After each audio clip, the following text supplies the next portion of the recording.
Nabasa namin, hindi namin sinasadya. Eh, ba't nyo kasi pinuksan?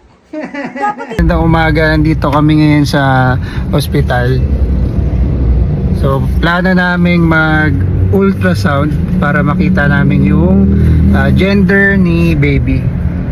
Dahil next week, mag-gender reveal kami. Ayan.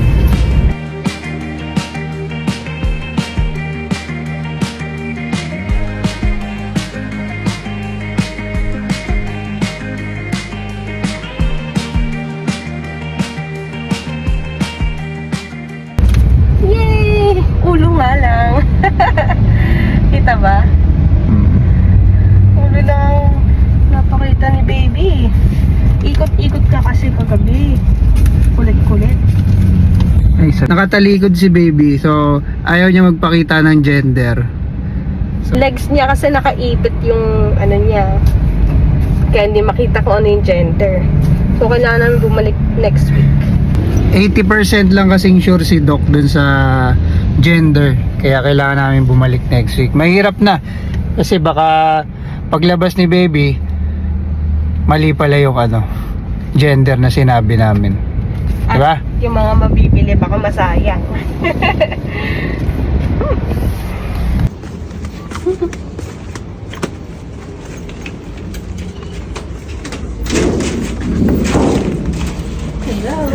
Ayan na result. Ha?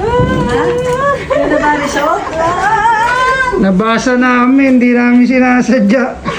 Eh, ba't nyo kasi pinuksan? Dapat hindi nyo binabasa. Bira kayo.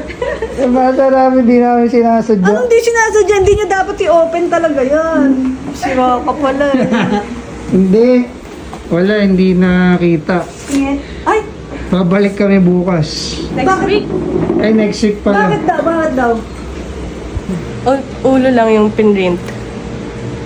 Kaya siguro ganito na yung binigay na ultrasound. Hindi pinakita yung puwet na side.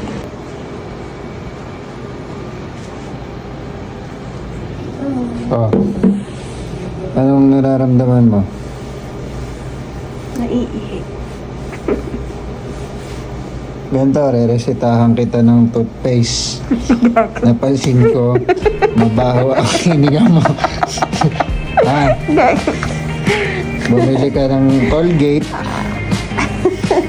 Dahil mabaho ang mo. Ayan. For the meantime, mag-face mask ka muna.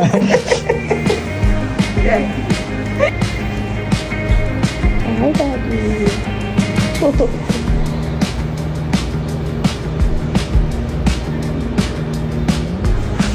Hello. Okay. So, nandito na yung gender ni baby. Kaya, tabi muna natin to. For the meantime, sama ko muna kayo sa preparation namin ng gender reveal. Okay?